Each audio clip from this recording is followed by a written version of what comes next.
or sabotage. Are you asking me or are you telling I'm me? saying those are the likeliest scenarios. Ah, on a enfin des réponses sur ce qu'il s'est passé à bord du Maginot. Voilà, apparemment l'équipage était juste composé de gros débiles. Ah, Internet. Salut tout le monde et bienvenue sur Chronique Fantastique. Aujourd'hui, comme d'habitude, on se retrouve pour débriefer le dernier épisode d'Alien Earth. L'épisode du jour, le 5e sur les 8 que compte cette première saison, se nomme Dans l'espace, personne, 3 petits points de suspension. Bien sûr, cela reprend la catchphrase du film original « Dans l'espace, personne ne vous entendra crier ». Dans cet épisode, on nous révèle enfin ce qu'il s'est réellement passé à bord du Maginot, pourquoi s'est-il craché sur Prodigy City, même si vous le verrez en fin de vidéo, il reste un plot hole majeur. On en apprend également pas mal sur certaines créatures, mais c'est surtout un épisode centré sur Moreau, son passé et ses motivations. Allez, installez-vous confortablement, on commence tout de suite par cette belle équipe de bras cassés qui compose le Maginot. Bon, évidemment, Internet se déchaîne sur l'efficacité toute relative de cet équipage. Moi-même, je l'avoue, j'ai dû prendre du recul et revoir une deuxième fois l'épisode. Alors comment expliquer tellement d'incompétence ? Tout d'abord, parlons de nos deux scientifiques. Ah oui, je sais, on commence très fort. On a donc affaire à un médecin chirurgien très porté sur la bouteille. Vraiment, quelle bonne idée de boire un petit coup juste avant de retirer les tiques de l'abdomen de son collègue. Fuck it. Ou même de retirer un facehugger alors qu'il suffisait d'observer pour comprendre que ça allait tuer le capitaine. On a ensuite Shibuzo qui défie toute logique. Passons sur les risques biologiques qu'engendre le fait de manger en pleine expérience sur des espèces venues d'autres planètes. Elle réussit tout de même l'exploit de laisser s'échapper 2 créatures en moins de 2 minutes. Après, il faut dire qu'il existe de nombreux protocoles de sécurité complexes, comme poser un couvercle sur les tubes et regarder l'écran de contrôle qui clignote en rouge. Et vous savez quoi, on peut même élargir le spectre de la connerie. On a donc un gros prédateur sexuel qui passe son temps à reluquer ses collègues en culotte. D'ailleurs, au bout de 65 ans, plusieurs collègues pensent encore que c'est un synthétique, alors qu'un robot, ça ne joue pas avec Popol. You're still visiting her at night, aren't you? Doing your filth while she sleeps. On a aussi un garçon qui n'a aucune idée de ce qu'il fout là et qui a reçu une éducation plus que limitée. Ah et tiens, parlons du service de sécurité. Personne ne prend la peine d'analyser les communications internes. Sérieusement, comment une boîte comme Weyland-Yutani, qui investit des milliards dans la recherche spatiale, peut laisser un membre de l'équipage échanger tranquillement avec le PDG de la société rivale ? Enfin, en règle générale, il n'y a aucune cohésion dans l'équipage, les communications sont cloisonnées dans chaque département. On le ressent à plusieurs moments, par exemple lorsque le collègue de Moreau vient le chercher. Two of the clam fingers got out, the octopus with the long fingers. Mais comment le dire à tous les Sherlock du net qui critiquent premier degré sur la bêtise de l'équipage ? C'est exactement là où voulaient en venir les scénaristes. Ce n'est pas fin, c'est même amené de manière assez grossière par moments, mais bon, apparemment, il y en a encore beaucoup qui n'ont pas compris le sens derrière tout ça. Alors pour les deux du fond qui s'empressent de lâcher un tweet haineux avant d'allumer leur cerveau, petit rappel. La science-fiction, l'horreur, la fantasy sont de formidables moyens de raconter des histoires passionnantes tout en critiquant certains aspects de notre société. Personnellement, c'est principalement pour ça que j'aime ces univers. Celui d'Alien, grâce à ses créatures terrifiantes, nous fait réfléchir sur le contrôle exercé par les plus puissants sur l'humanité et les dangers qui en découlent. Cet univers nous fait également prendre du recul sur la supériorité que nous affichons envers les autres espèces de notre planète. Simplement, ici, c'est transposé à l'échelle de l'univers. Enfin, elle nous interroge sur la science et le progrès. Sommes-nous assez mûrs en tant qu'espèce pour créer et surtout gérer des technologies qui dépassent la compréhension de 99,9% d'entre nous, comme les synthétiques ou de gigantesques vaisseaux spatiaux ? Spoiler, pas du tout. Alors, pour en revenir à cet épisode 5, lorsque Noah Hawley nous montre un sandwich dans un labo scientifique bourré de créatures qui rêvent de becqueter à la fois le dit sandwich et celle qui le bouffe, c'est fait exprès. Quand on assiste à l'enchaînement d'erreurs que commet Shibuzo et qui vont conduire à libérer 2 espèces aliens, c'est fait exprès. Quand on voit le chirurgien picoler juste avant d'opérer son collègue bourré de tiques de l'espace, c'est fait exprès. Psychologiquement, physiologiquement, nous ne sommes tout simplement pas prêts pour effectuer un voyage de 65 ans dans l'espace, confiné dans un vaisseau. Oui, certains peuvent me répondre qu'ils sont en stase 80% du temps. Je leur réponds que la plupart d'entre eux ont perdu tous ceux qu'ils aiment depuis peut-être des décennies. À cela, on peut ajouter que le Maginot est en vadrouille depuis 2055. Il fait probablement partie des premiers vaisseaux à partir aussi longtemps dans l'espace profond. Et personne ne se dit que cet équipage est en quelque sorte un cobaye géant, un fascinant terrain d'observation pour déterminer les limites d'une telle expérience. Ici, les scénaristes nous expliquent, encore une fois de manière assez grossière, j'en conviens, qu'il y a un gros décalage entre l'ambition des plus puissants et la réalité. Weyland-Yutani n'a pas pris la peine d'évaluer M. Teng pour comprendre qu'il représentait un danger pour ses collègues féminins. Ou pire, ils en sont conscients, mais ils s'en foutent. Ça, c'est également une grosse possibilité. Le vaisseau est bourré de protocoles, mais Weyland-Yutani n'en a jamais mis en place pour protéger la santé mentale de son équipage. Elle en a en revanche pour empêcher 2 membres d'équipage de fricoter ensemble, quand bien même ils semblent amoureux l'un de l'autre. On parle quand même de 65 ans, là, je vous rappelle. Par ailleurs, la façon dont les 2 techniciens interagissent n'est clairement pas due au fruit du hasard. L'ancien, qui a probablement connu un système éducatif identique au nôtre, apprend littéralement les bases de la vie au plus jeune, qui a été éduqué par une école gérée par Weyland-Yutani.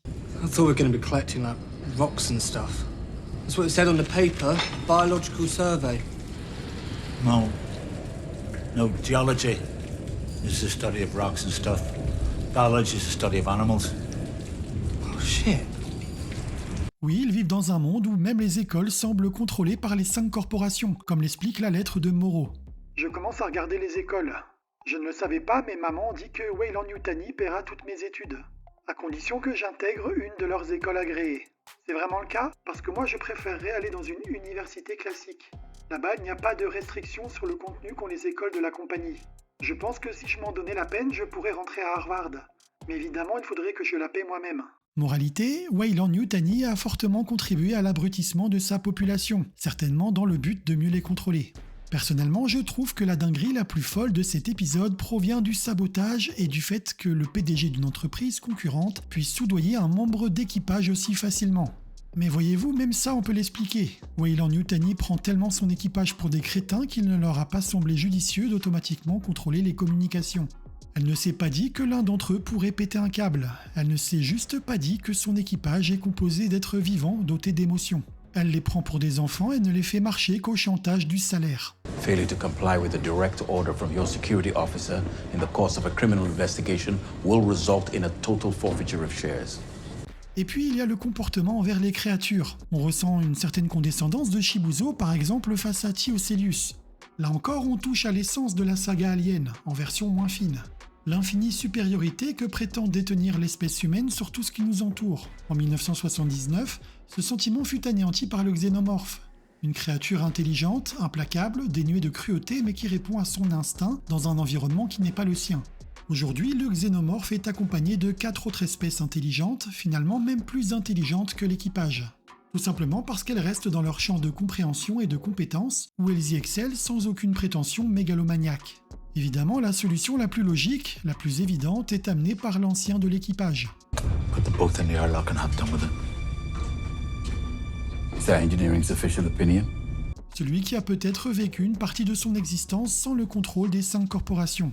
Et le plus clairvoyant, c'est peut-être notre chirurgien alcoolique qui résume le mieux toute cette absurdité. Not a victory for the enemy of reason.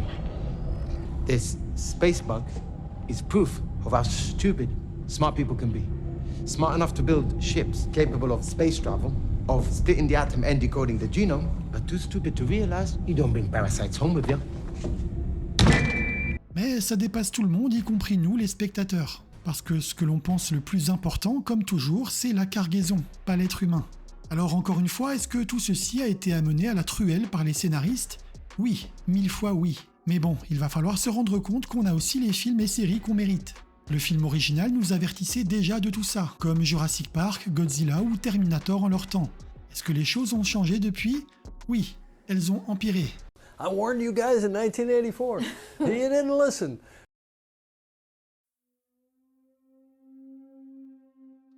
Justement, Moreau représente une mise en abîme parfaite de ce que vit un terrien en 2120.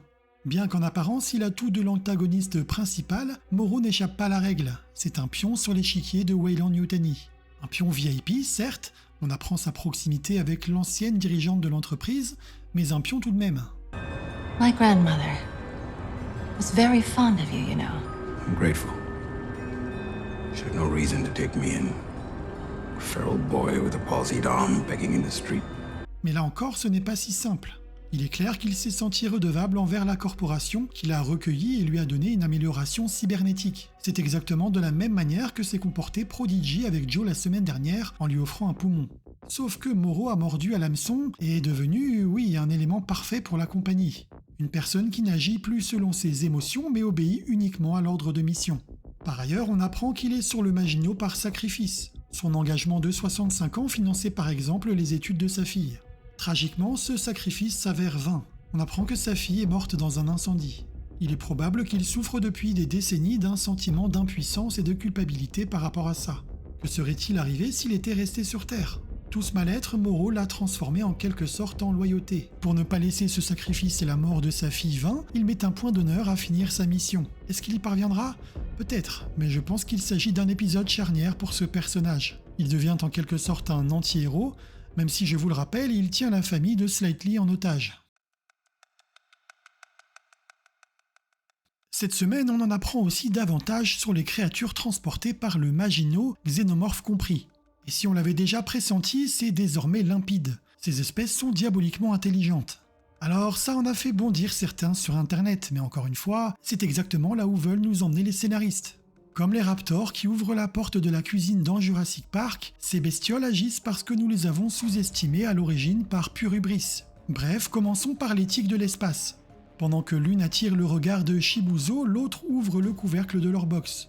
Objectif, trouver un hôte pour leur progéniture. On note au passage les précautions de la pondeuse. En dissimulant les larves dans l'eau, elle leur offre la possibilité de grandir en toute discrétion en se nourrissant du sang de leur hôte, en l'occurrence le pauvre apprenti. Elle aurait pu cibler Shibuzo directement, mais elle sait sans doute que cela alerterait l'équipage et réduirait les chances de développement des têtards. De même, cette créature dispose, un peu comme le xénomorphe avec son sang acide, d'un moyen d'autodéfense très efficace avec ce gaz neurotoxique qui tue instantanément nos deux génies. Enfin, les tiques font encore preuve d'ingéniosité lorsqu'ils se cachent dans un cadavre en attendant patiemment une proie. Une stratégie qui, on le sait, paiera quelques jours plus tard. Theocelius a également fait preuve d'une ingéniosité remarquable. Déjà, et c'est un peu bateau de le dire étant donné sa physionomie, mais il observe et analyse énormément. On note également qu'il n'y a pas d'entente cordiale entre espèces aliens, mais il sait les instrumentaliser quand ça l'arrange. En revanche, soyons clairs, je ne pense pas qu'il ait voulu avertir la scientifique ou la protéger. Il la considère comme sa proie qu'il ne veut justement pas perdre au profit d'éthique. D'ailleurs, ça fonctionne plutôt bien puisqu'elle commet une erreur qu'il s'empresse d'exploiter. Il comprend très rapidement que son box n'est pas verrouillé, peut-être en raison du code couleur différent qu'il peut vraisemblablement distinguer de là où il se trouve. Enfin, Theocelius fait à nouveau preuve de ruse lorsqu'il se retrouve confronté à Moreau. Son cri bizarre rameute le xénomorphe, de quoi placer Moreau dans une situation inconfortable. Ensuite, il choisit de se défendre face au xénomorphe, peut-être parce que s'y loger représenterait pour lui un stade d'évolution ultime. Cela dit, le plan n'avait aucune chance d'aboutir étant donné que le xénomorphe n'a pas d'œil apparent. Et je dis bien apparent parce que c'est un fait. Tout le reste, l'écolocalisation, les organes sensoriels à la place des yeux, même le court moment où l'on voit de son point de vue dans Covenant, ne nous permet d'établir que des théories sur le mode de vision des xénomorphes.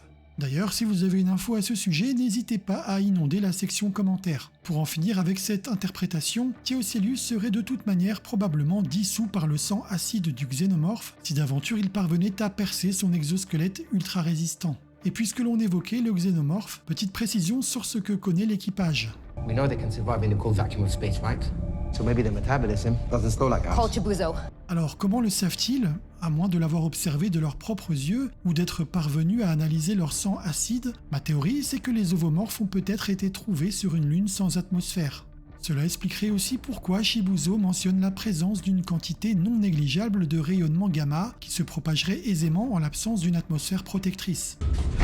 When we took our first readings from the xenomorph eggs and found elevated levels of gamma radiation, I should be able to rig a Geiger counter too.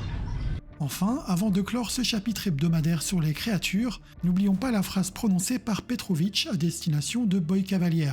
It's too long. 65 years. And all the risks that we took and bugs laid eggs in my woman's eyes. Peut-être s'agit-il d'une confusion de sa part. On sait que, hormis les deux scientifiques et encore, personne ne maîtrise vraiment le fonctionnement des créatures. Ou bien évoque-t-il le mode de gestation d'une espèce encore inconnue à ce stade, la fameuse mouche géante. Cet épisode a beau nous expliquer la chute du Maginot, il ne lève pas tous les voiles sur ces mystères. On ignore toujours ce qui se passe entre l'hibernation de Moreau et le crash du Maginot. Ma principale interrogation concerne le sort de la jeune femme en stase cryogénique. Elle n'est quasiment jamais mentionnée ici, hormis par les agissements de Creepy Tang, alors que dans l'épisode 1, c'est la première que Joe découvre, avec des symptômes typiques d'une victime de chestburster. Conséquence, je relance l'hypothèse de la pluralité des xénomorphes à bord. D'autant que la disposition des œufs semble avoir été délibérée, probablement par un ou plusieurs xénomorphes. Autrement dit, quelque chose a opéré pendant ce trou noir narratif, et ce n'est sans doute pas humain. Bref, c'est à peu près tout ce que j'ai noté pour aujourd'hui. Je me suis beaucoup épanché sur le scénario de cet épisode, alors que vous soyez d'accord ou non, n'hésitez pas à me donner votre point de vue en commentaire, dans les limites de la courtoisie bien évidemment. Je tenais à vous remercier pour tous vos retours depuis le début de l'aventure, ça me donne vraiment de la force. N'oubliez pas de liker et partager cette vidéo si elle vous a plu, et il ne me reste plus qu'à vous dire à très vite sur Chronique Fantastique.